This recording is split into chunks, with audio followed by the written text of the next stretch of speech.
Send Ebony and everybody a message and just tell them we had to restart over. And I'll send it out to everybody. I don't know what to say.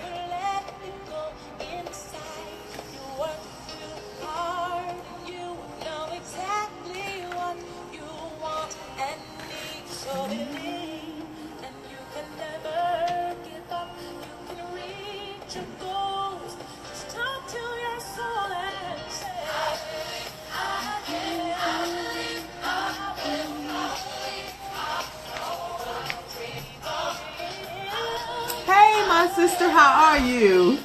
I'm glad to see you here. Hey, Ebony, thanks.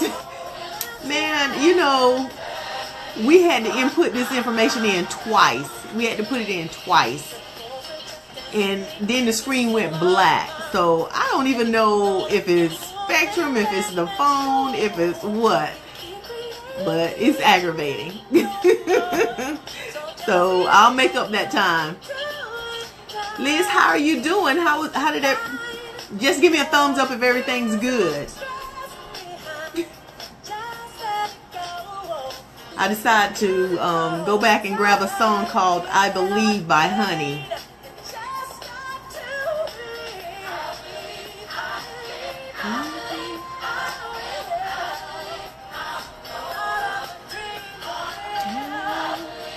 I'm not going to let this go to the whole 4 minutes, guys. I'm going to cut this one here short. But it's off of the movie Honey, and the title of the song is called "I Believe." And I think it's pretty good for the conversation I had this evening with Miss Ebony English. And Ebony, please forgive me if I say young, because I have like 3 or 4 Ebonies that I'm connected to, and all of them are beautiful. And so I keep saying the same thing. There you go, Liz. Amen. Amen. All right, I'm cutting this song off right here. Yeah, and we're not giving up, because I really wanted to come in and allow everyone that did get an opportunity to stick out with me. Hopefully, everybody will come back to have a question and answer with Ebony. I did an interview this afternoon with Ebony at 6 this evening, and hopefully some of you got an opportunity to listen. I used that word 2 or 3 times, but I hope you got an opportunity to listen to the pop-up interview with Ebony, and then you have some questions. One of the things that let me go into quick promos, and then we'll jump in. My name is Juanita McDonald, and I'm with Rediscover Me, executive consultant. Rediscover Me is designed for women of age, and for women. Rediscover Me is designed for women, and our primary focus is to inspire women to rediscover the me that she wants to be. And we stand on the 3 pillars of lost identity plus lost self-esteem equals lost purpose and direction. And tonight, I'm going to jump right in. We had, with the interview that we had, Ebony shared with us her personal story pertaining to alcoholism. Ebony actually has, she's a phenomenal person. So let me tell you a little bit about her. Ebony is a mother, an influencer, speaker, a mentor. She's a graduate of Columbia High Caps, Elizabeth. She's a Cap. And she's a proud Benedict Tiger, and a true Southern girl born and raised here in Columbia. Ebony grew up struggling to find her place in the crowd and always felt like the underdog. At a very young age, she battled with insecurities, anger, resentment, and a broken heart due to the absence of her father, her biological father. In an attempt to fill her fatherless void, she often found herself suffering in silence and using alcohol as a coping mechanism. After years of alcohol dependency, she was delivered from alcoholism in January of 2015 and has since transformed all dependency to God, our one true healer. Turning pain into purpose, she is now an advocate for silent sufferers, certified recovery coach, a peer support specialist to homeless adolescents in her community, founder of Saved, Sober, and Sitting Pretty, and Pace Yourself Youth Foundation. Saved, Sober, and Sitting Pretty mission is to empower women to walk alongside them as they design their purpose-filled lives and declare victory over the battle of alcoholism and other addictions. While Pace Yourself mission is to encourage the youth to prevent alcohol consumptions and educate themselves in a time when they are just susceptible to temptations of engaging in risky behavior. Ebony is an encouraging force to all she encounters. Finding peace with her pieces. I thought that was so cool. Finding peace with her pieces has motivated her to share her story to all open hearts and ears as she speaks. Ebony's mission, I'm jumping now, her mission is no one can do anything, but we all can do something. Wow. I'm going to tell you, this bio is, listening to this bio and knowing the person, some of the things that Ebony shared with us talked about how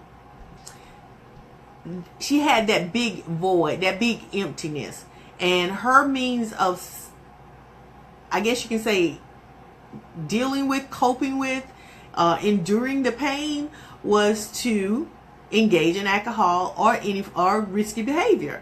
And so Ebony said, and she is on here, so everyone that's on or anyone that I don't see that's in here, if you have any questions pertaining to this, hey, feel free to reach out to Ebony and talk and ask questions. And I don't know if this, because of me trying to get this system to work, and normally my manager kind of put all this stuff together. So tonight we had a lot of technical difficulties because Juanita tried to do it and it didn't work. So Ebony, thank you. Number one, thank you for your interview. Thank you for sharing your story. Thank you for reaching out to other women. Now, as I shared with Ebony and I've shared with some of you, I grew up in a generational curse of alcoholism. It is what it is. My mother, my grandmother, my aunts, uncle, all of them was there, and it was a norm. It was a family norm, and so never dealing with the inner pains as to what's going on. And so I thought this would be a great opportunity for each of us to talk about how we cover our pain. You know, how do we cover our pain? And as Ebony has already shared, this is what she did, but she doesn't do it anymore. For me, when I can definitely tell you, food is my comfort zone. Food is my comfort place. When I get stressed, then the first thing I'm going to do is go to the refrigerator.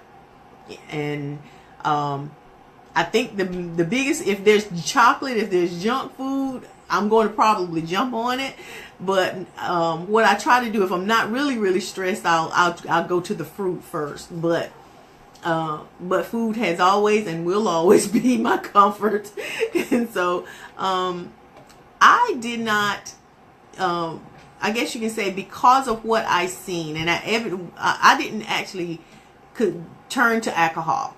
Because of what I seen in my family, I did not turn to alcohol. But what about you? What was one of the things that kept you from, when you're in your stressful moment, what are some avenues that you take to comfort yourself? Do you read a book? Do you take a walk? Do you like me eat? What do you do during those times of stress? And how do you deal with it? And I'm saying that because in the interview, you will find that we talked about a lot of high numbers. And alcohol is like the easy, accessible drug. And it's not necessarily substance. Alcohol is an easy, accessible substance.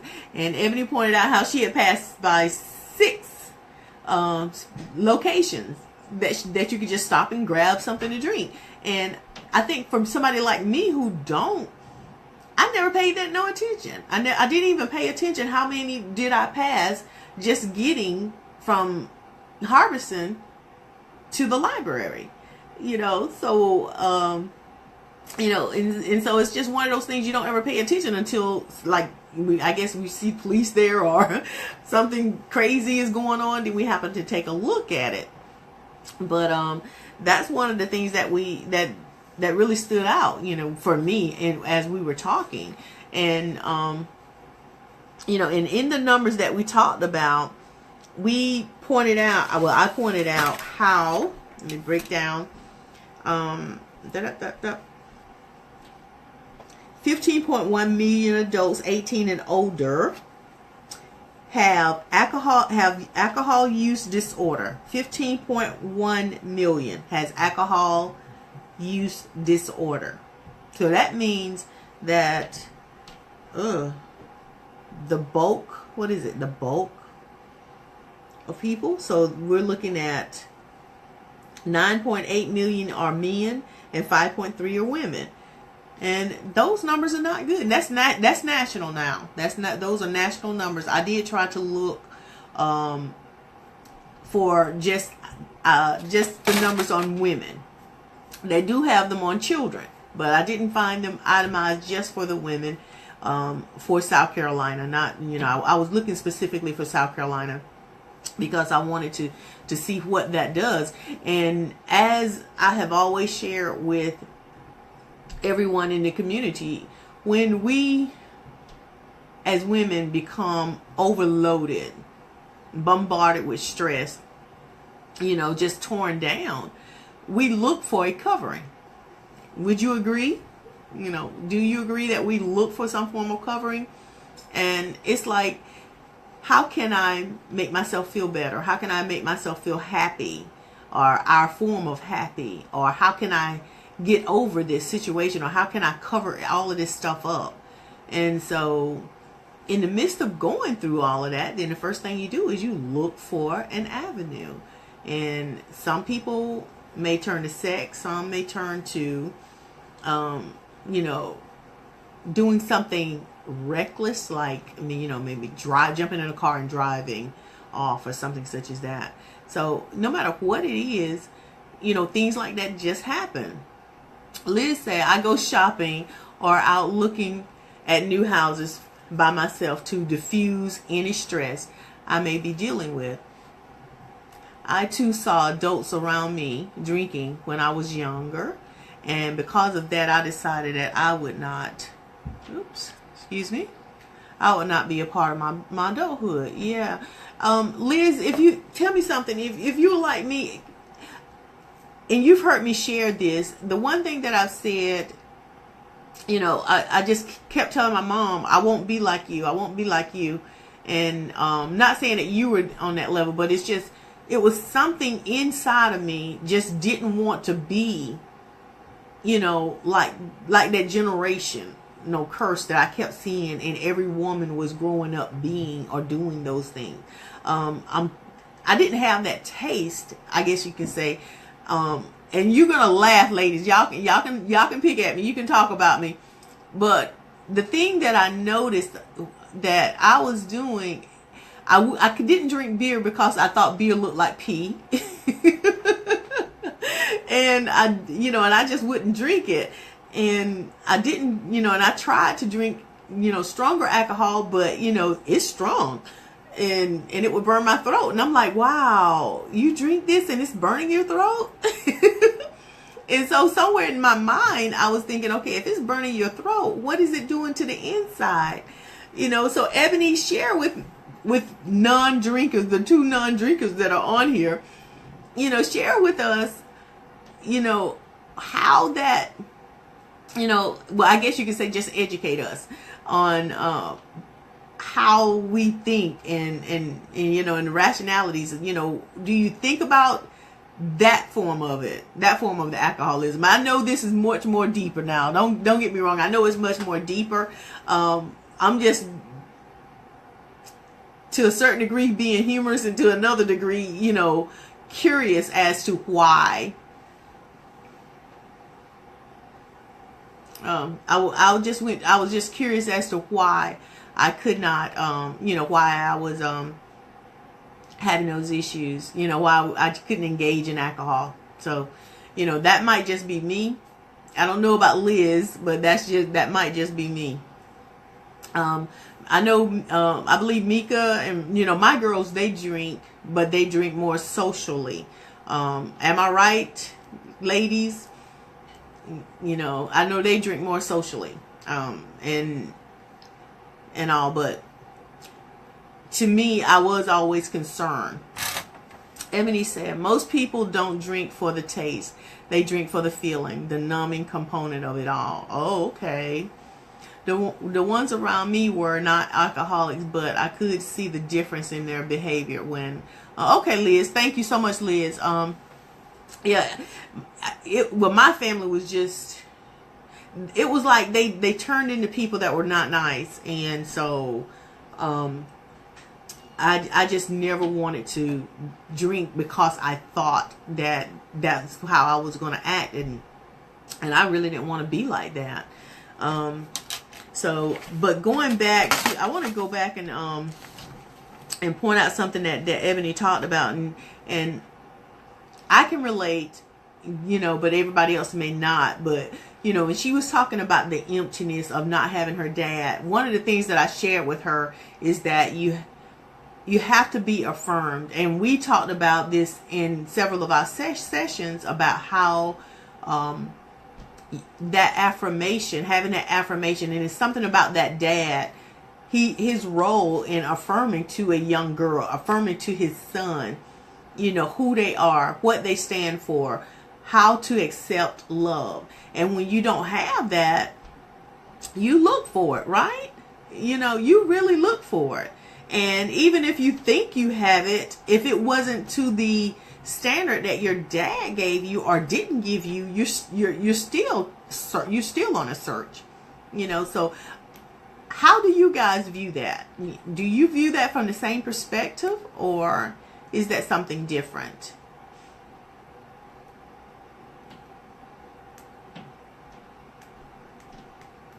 Oh. Because, you know, and what I found is that I see more of people I'm connected to beginning to do a lot of drinking as well. And so I'm concerned about that. Mika said, I drink socially now, yet at one time I drank to numb hurt. Oh, okay. Thank you, Mika. I appreciate that.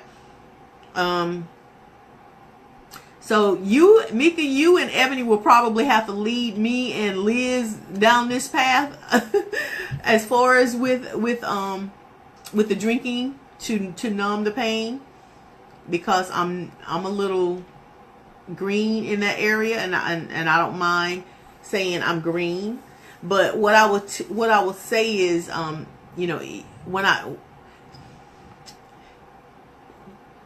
will say is that I've seen people do it and they are able to function. And a lot of people never knew that they were, you know, intoxicated. Does it help with you covering the mask with the drinking? Elizabeth Hall Davis says, Ebony, so when you drink, it helped you better deal with your issues, or did you just not think about any of it? Oh, good. Thank you, Liz. You know, that's a good question, you know, and I hear that all the time. You know, it helps cover up the pain. It helps you forget about the situation or not even think about it.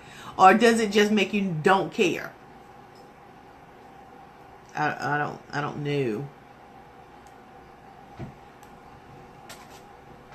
I don't know. Is Ebony still on here? Okay. Well, one of the things, another one, while Ebony is punching in, one of the statistics that I pulled up and I quoted in her video was it talked about the number of people, the number of deaths that have occurred because of alcoholism was 3,870 from 2003 to 2012. Okay. Ebony said, it helped me not even think about what I was dealing with. Okay. Mika said, it didn't make the issue go away. It just allow you not to care for the moment. Okay. And and after, after you, I don't want to say came back to yourself, but after you sobered up, did the situation intensify, or or was it about the same, or did you, and if it did intensify, did you find yourself drinking more to still cover up the pain, or or you just went with the flow? If only for the moment, but consciously waking up with the issues instead of addressing them head on, it kept me running back to the bottom. Okay. I see that. And I used to try to understand. It with my mom, and I just remember as a child just begging her, not to do that. And doing any and everything around the house to just help her not do it. And so and I guess now it just brings back all of those memories of what she went through. And as a child, I didn't understand it. So did you find, did your son ever see you, Ebony, in an incapacitated state? Or, and I didn't ask that in the interview, and I'm glad I didn't, but did he ever see you in a situation like that? Or were you able to keep him from that side of you? Mika said, yes, I found that more was required to get the same numbing feeling. Yeah. It's one, and that's the general process, Mika, that I have studied. I don't know, but I have studied that the more the pain is there, the more you want to consume in order to get rid of it. Whether, no matter what type of substance you're using, you want more just to cover up and not think about it. So Ebony, how did you come back to yourself, if you don't mind me asking? How did you, what triggered and caused you to realize, enough was enough? I'm going to take my life back. My life is more important than this bottle. How did you just get back in and just said, you know what, I'm going to do my thing the right way, or my way? Hey, Miss Pat, how are you? Thank you for checking in. We're so glad you're here. We're having a conversation with Miss Ebony English.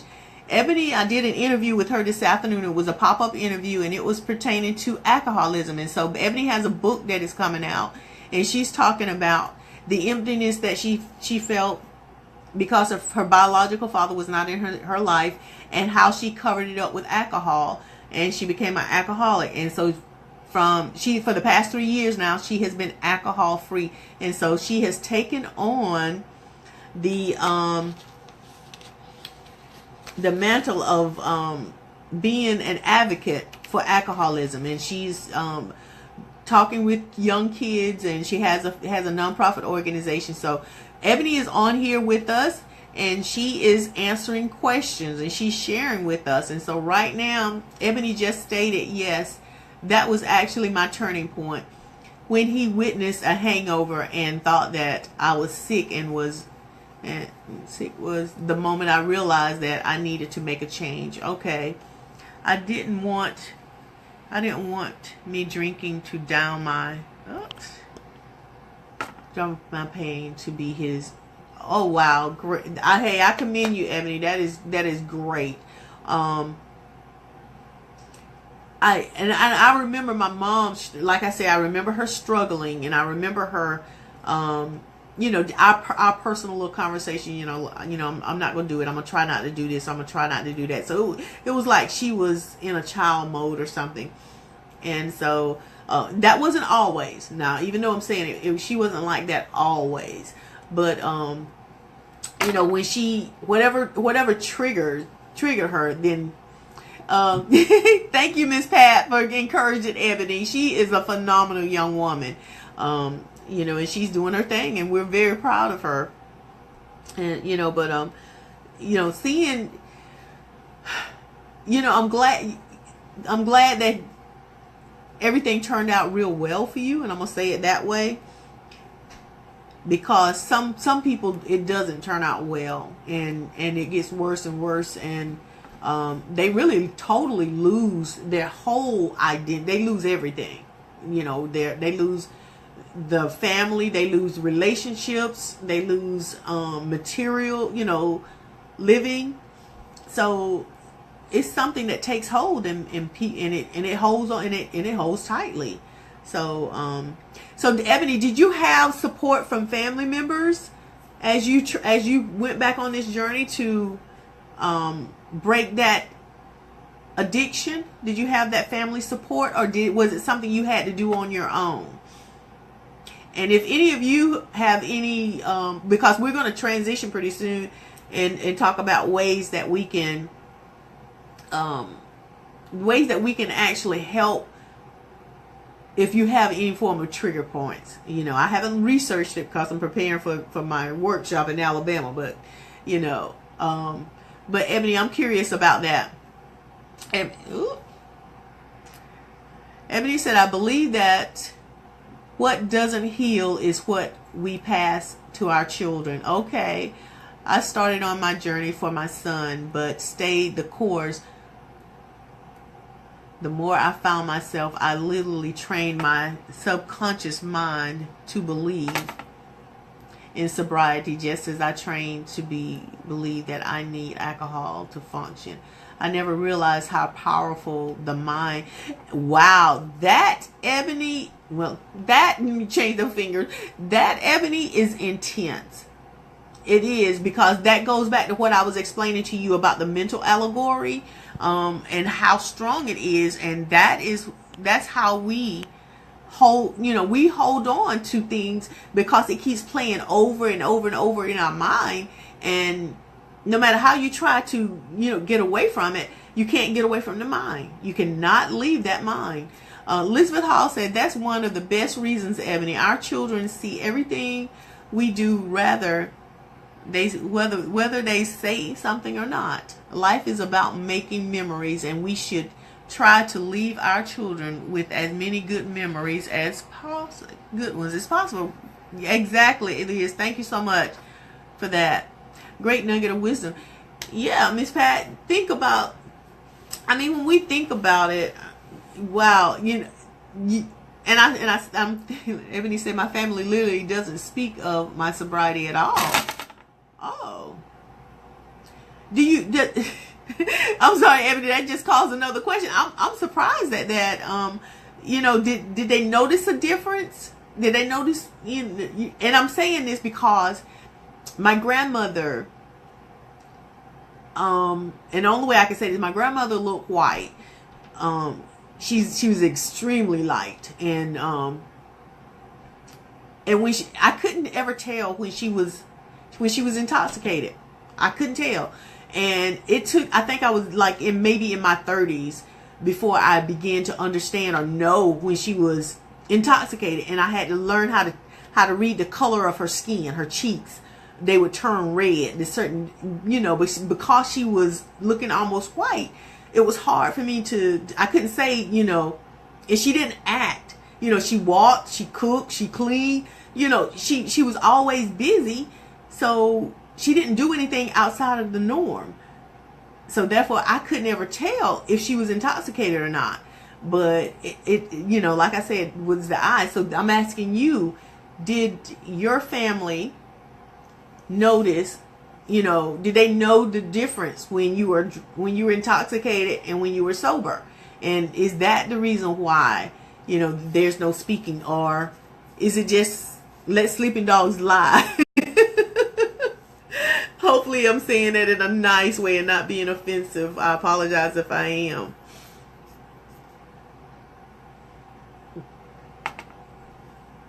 And after the Ebony respond on that, guys, because other people are in the background and some people may communicate, some people won't, or people come back and rewatch this video, I want to transform and start thinking about, you know, what are suggestions that we can put in the atmosphere for women who may go through a form of stress, who may go through, you know, may feel like the world is on their shoulder and don't have anyone to talk to. And who may want to turn to alcohol, turn to some other form of substance, or, you know, are being reckless with their bodies. So, you know, we want to convert everything over and just think about and talk about, you know, what are some healthy ways that we can actually encourage them to, you know, I guess you could say de-stress. How can we encourage another sister to de-stress outside of alcohol? How can we encourage her to work through the problem without alcohol or substance, you know, any other substance, or, you know, or even sex? You know, how can we work through that problem first? Because one thing that you know, I know, problems will come. And when they come, you can't run from them. You have to face them, and you have to face them head on. And that's a hard pill at times, but it's one of those things that we have to do. And I am one of those people that would run. I don't mind telling you. I'll tell person I'm Jonah. I'm just like Jonah the whale. I would be running. I would be saying, hey, I want you to do this here. And it's like, no, you got the wrong person. I don't think you really want me to go do that. So, you know, how do we, what would be some positive avenues that we can encourage women to, you know, take a look at pursuing something more positive to de-stress? I'd recommend it to Ebony that we go eat a salad, or we go eat a carrot. We'll have those carrot moments and not those drinking moments. We won't be turning up. We won't turn up alcohol. We'll turn up a carrot. All the noise will drown out. Maybe it'll, you know, crunching on a carrot. Maybe it'll drown out all the pain. I don't know. Oh my goodness.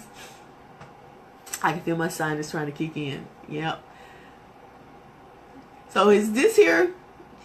What do you guys think about this topic tonight? I guess I should have said share the video. This is kind of lame now, but we're gonna go for like 10 more minutes, guys. I gotta pack. That's a long drive to Alabama. Patricia says, change people, places, and things. If you hang around the barbershop long enough, you'll get a hair. You'll get a haircut. I like that one, Miss Pat. I like that one. But I do truly agree with you, Miss Pat, because that was one of the things I used to talk to my sister about with her situation, you know, family. And really it wasn't friends, it was just our family members being in that same environment with you know, families that drink. And so yeah, thank you, Miss Pat. It is one that we really need to talk about. But yeah, that you know, that one there is, you know, you have to think about the people that you're around, because, you know, certain people, you know, if I got a problem, you got the same problem, and I'm trying to change it, you know, which one of us is really going to be successful? Because both of us have the same issue.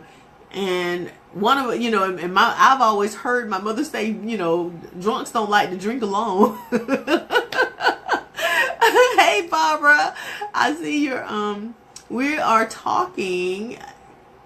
Okay, certain people are triggers. Okay, and that's what Miss Pat was saying, Ebony. Barbara, we had a pop-up interview with Ebony English, and she's on here, and we've been talking about alcoholism.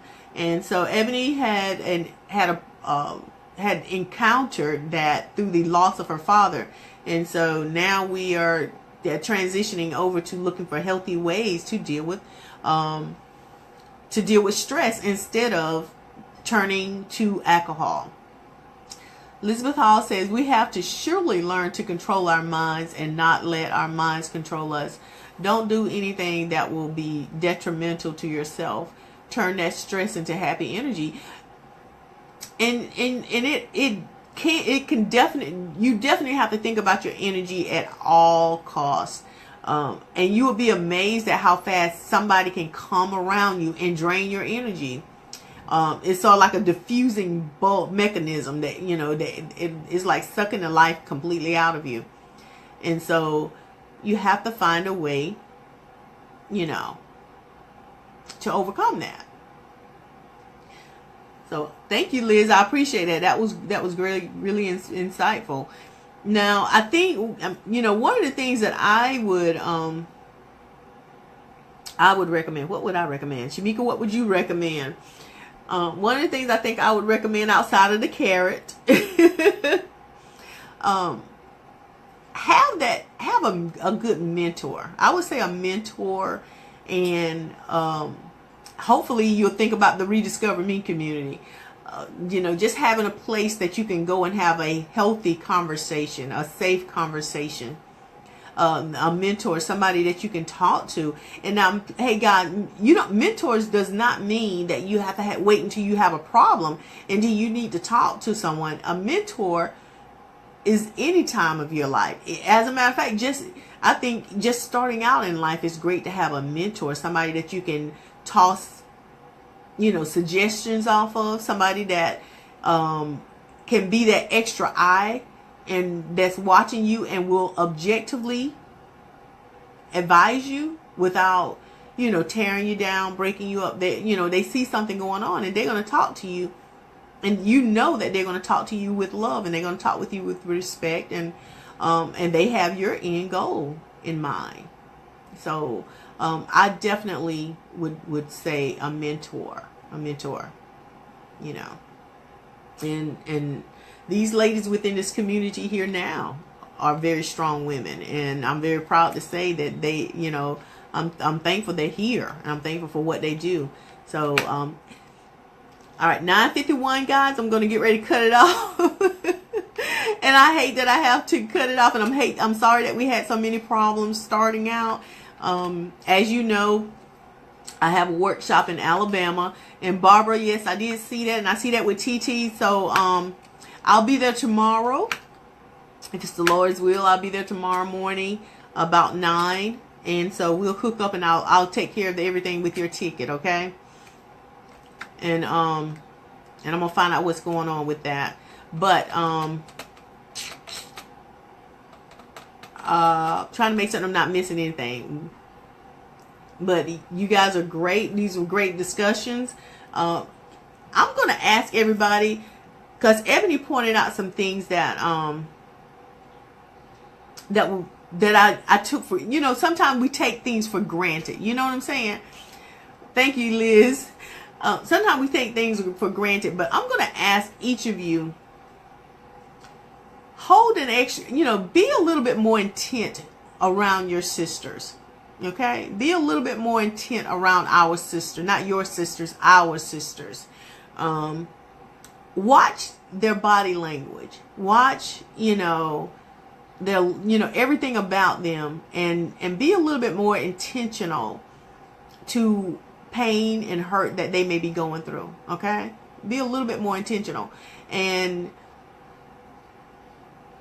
when and I'm going to ask you to just speak to the heart of that woman, and not in a negative way. Just, if you see something that is out of the ordinary, or you see that they are doing something that is detrimental to their health, just in a positive manner, ask them to think about themselves, and not, don't tell them what not to do. Just say, I've always wanted to do that, but I thought about myself first. And if you ever want to talk, I'm here.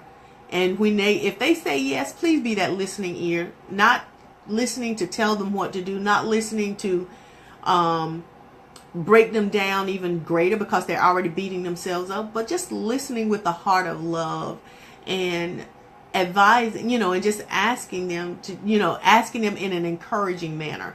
And if that is a problem, send them to me, or we'll send them to Ebony. But, we as women in this day and age, I know it was hard when I was growing up, but now you have more intense mechanisms because you have technology, and people reach through technology and hurt other people. So I'm going to ask each and every one of you to be a little bit more intentional about our sisters, and reach out and just touch their hearts in any way that you possibly can. Okay? All right. It's been a wonderful night. I'm so thankful we got a chance to talk. I love this topic, Ebony. Thank you so much for all of your help and allowing Rediscover Me to talk to you. Have a good night. Have a wonderful Friday and an extraordinary weekend. For those that, Pat, Angela, I won't see you in church on Sunday, but I will be with you in spirit. No cell phones in church. And thank you. And so, and remember to be positive, encourage someone, be respectful. Remember that our Heavenly Father loves you, and so do I. Good night, guys. Love you, Ebony. Thank you so much. Love you, Liz. Love you, Pat. Love you, Barbara and Angela.